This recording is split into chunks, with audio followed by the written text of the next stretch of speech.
রাজ্যের একাধিক হেভিওয়েট বিধানসভা কেন্দ্রে হাজার হাজার নাম বাদ গেছে।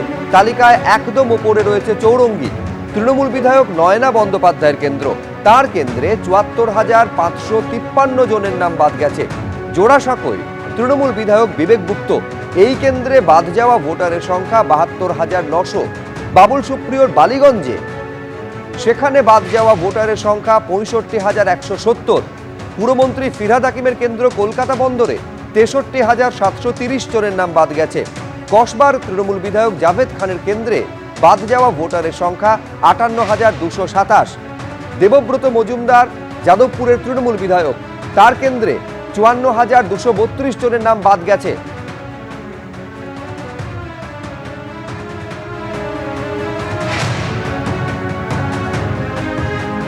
ডেপুটি মেয়র অতীন ঘোষের কেন্দ্র কাশীপুর বেলগাছিয়ায় বাদ যাওয়া ভোটারের সংখ্যা ৫৩,৩৬০। রত্না চট্টোপাধ্যায়ের বেহালা পূর্ব কেন্দ্রে ৫৩,০৮৪ জনের নাম বাদ গেছে খসড়া তালিকা থেকে।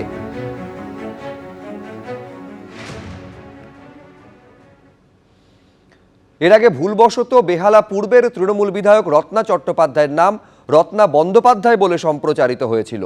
অনিচ্ছাকৃত এই ত্রুটির জন্য আমরা দুঃখিত ও ক্ষমা প্রার্থী। পাহাড়ে শিক্ষক নিয়োগে দুর্নীতি, ৩১৩ জন শিক্ষকের চাকরি বাতিল। ৩১৩ জন শিক্ষকের চাকরি বাতিলের নির্দেশ দিলেন বিচারপতি বিশ্বজিৎ বসু। সিআইডি তদন্ত চলবে। পাহাড়ে শিক্ষক নিয়োগে দুর্নীতি মামলায় এই নির্দেশ দিয়েছে কলকাতা হাইকোর্ট। জিটিএর নিয়ন্ত্রণাধীন এলাকায় বেআইনিভাবে শিক্ষক নিয়োগের অভিযোগে মামলা দায়ের হয়।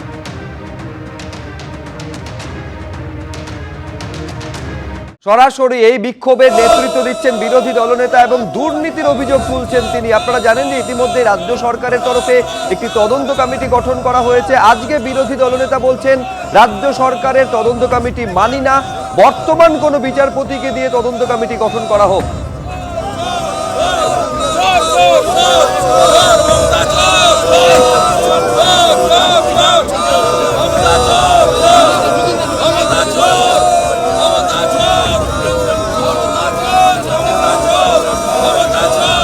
তো আমাদের সম্পত্তি নষ্ট হয়েছে, আমরা দেখতে যাব না? এই এসআইটি এবং এক্স জাস্টিস রিটায়ার্ড জাস্টিস অসীম রায়ের নেতৃত্বে কমিটিকেই আমরা মানি না, সেই কারণেই কোর্টে গেছি। আগামীকাল অ্যাক্টিং চিফ জাস্টিসের কাছে মামলা রয়েছে। আমরা চাই ইন্ডিপেন্ডেন্ট রাজ্য সরকারের প্রভাবমুক্ত। মূল অভিযোগ রাজ্য সরকারের বিরুদ্ধে, রাজ্য সরকারের অনেকগুলো উইংসের বিরুদ্ধে। Law and order, discipline, traffic ম্যানেজমেন্টের দায়িত্ব ছিল পুলিশের বিরুদ্ধে অভিযোগ। পুলিশ রাজ্য সরকারের বড় উইংস। স্পোর্টস ডিপার্টমেন্ট এটার অনুমোদন দিয়েছে, তারা এই স্টেডিয়াম ব্যবহার করতে দিয়েছে। স্পোর্টস ডিপার্টমেন্টের বিরুদ্ধে অভিযোগ।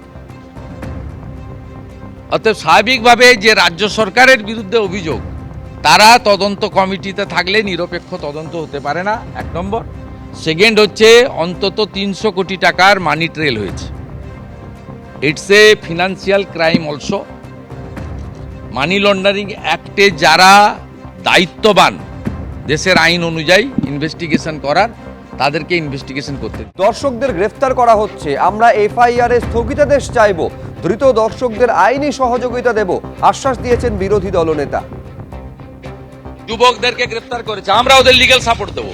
আমরা ওই এফআইআর এর কোয়াশিং চাইবো। এই সরকার করেনি, আগের সরকার করেছে। আর ফুল রিনোভেশন করেছে ভারত সরকারের টাকা 2017-তে, আন্ডার 17। ৬০০ কোটি টাকা এখানে ভাঙচুর হয়েছে, লুট হয়েছে।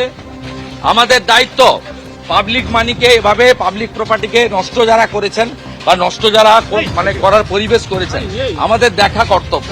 আমরা জনগণের কাছে দায়বদ্ধ। মুখ্যমন্ত্রী আসেননি, কিন্তু আমার বিরোধী দলনেতার ডিউটি আছে এটা করা। মুখ্যমন্ত্রী যে কাজটা, আমি তার জন্য অপেক্ষা করছিলাম যে তিনি ৩ দিন কিছু করেন কিনা। ৩ দিন যখন করেননি, তখন বাধ্য হয়েছি আমি আসতে। রাজ্যপাল এসেছিলেন প্রথম দিন, দরজা বন্ধ। বিরোধী দলনেতা এলেন, দরজা বন্ধ। আমরা এসেছি ৩০ জন এমএলএ, আমাকেও ঢুকতে দেয়, আমরা ঢুকতে দেয়নি। ওদের অফিসের লোকরা অফিস বন্ধ করে পালিয়ে গেছে। বিধানসভার বিরোধী দলনেতা হিসেবে ওনার কিছু বলার থাকে, উনি বিধানসভায় প্রস্তাব আনুন না শীতকালীন অধিবেশনে, বারণ তো কেউ করেনি।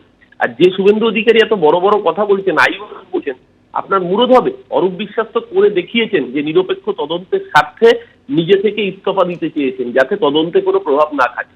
মানুষের স্বার্থে সঠিক সত্যগুলো সামনে আসুক। এখানে একটা দুঃখজনক ঘটনা, কিন্তু এখানে তো এই ধরনের কোনো মানে ক্যাম্পেনের মতো ঘটনা ঘটেনি, এখানে তো কোনো জঙ্গি আক্রমণ ঘটেনি, কিন্তু মানুষ খেলা ভালো করে দেখতে পারেনি, মেসিকে ভালো করে দেখতে পারেনি, তার জন্যই ক্রীড়ামন্ত্রী নিজে থেকে পদত্যাগ করেছেন। শুভেন্দু অধিকারী হিম্মত হবে, নারদার ঘুষখোর সারদার তোলাবাজ শুভেন্দু অধিকারী খবরের কাগজে মুড়ি যাকে টাকা তুলতে দেখা গেছে, বিজেপি যার বিরুদ্ধে ইস্তফা দাবি করেছিল, শুভেন্দু অধিকারী হিম্মত হবে আমার বিরুদ্ধে সিবিআই পুনরায় এনকোয়ারি চালু করুক? আমি নিজে বিরোধী দলনেতা হিসাবে আমি চাইছি যেন সিবিআই স্বচ্ছতার সাথে তদন্ত করে নারদার ঘুষখোরের তদন্ত। শুভেন্দু অধিকারী যদি হিম্মত হয়, যদি সত্যি সত্যি শুভেন্দু অধিকারী ন্যায় নীতির পরাকাষ্ঠ হয়ে থাকেন, দাবি তুলুন না, দেখি বাংলার মানুষ, দেশের মানুষ দেখতে চায়। যুব ভারতী কাণ্ডে তৃণমূলকে পাল্টা আক্রমণ অশোক দিনদার। আমরা কি সেলফি তুলেছিলাম নাকি? প্রমাণ দেখাতে পারবে শাসক দল? সরব হয়েছেন এই বলে ময়নার বিজেপি বিধায়ক ও প্রাক্তন ক্রিকেটার অশোক দিন্দা। তৃণমূল কংগ্রেস বলছে যে অশোক দিন্দাও এটা কি টিএমসি প্রোগ্রাম ছিল নাকি? আমি আসতে পারি না নাকি? আর আমি কি মেসির সাথে আমার ছবি দেখাতে পারবে? তৃণমূল কংগ্রেসকে প্রশ্ন করুন যে মেসির সাথে আমার কোনো সেলফি দেখাতে পারবে কি? আর এটা কি টিএমসির কোনো প্রোগ্রাম ছিল? টিএমসির প্রোগ্রাম ছিল না তো। এখানে ইনভাইট করলাম, কে করেছে, কি টিকিট কোথা থেকে পেয়েছি, সেটা আমার কৈফিয়ত ওদেরকে দেবো কেন? যুব ভারতী কাণ্ডের তদন্তে আরো 4 জনকে নিযুক্ত করলো এসআইটি। যুব ভারতী ক্রীড়াঙ্গনে বিশৃঙ্খলার জন্য কারা দায়ী তার তদন্ত করবে এই স্পেশাল ইনভেস্টিগেশন টিম। তদন্ত কমিটিতে ডেপুটি কমিশনার থেকে ইন্সপেক্টর পদমর্যাদার অফিসার। বিধাননগর দক্ষিণ থানায় দায়ের হওয়া জোড়া এফআইআর এর তদন্ত করবে এই বিশেষ তদন্তকারী দল। এসআইটিতে অন্তর্ভুক্ত করা হবে কলকাতা ও রাজ্য পুলিশের আরো কয়েকজনকে বলে সূত্রের খবর পাওয়া যাচ্ছে।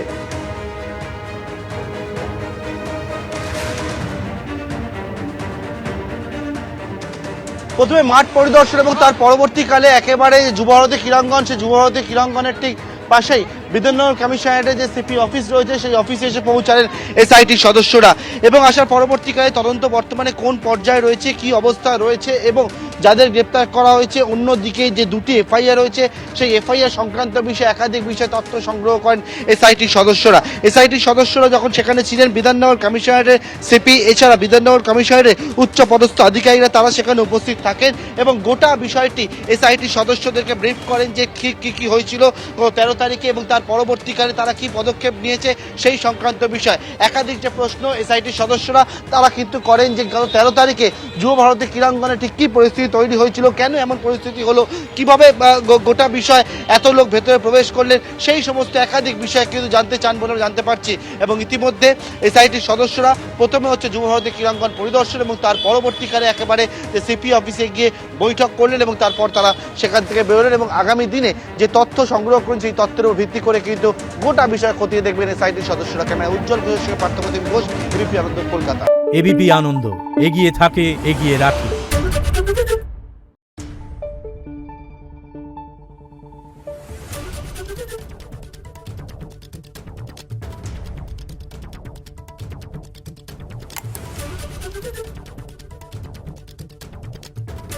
Thank you.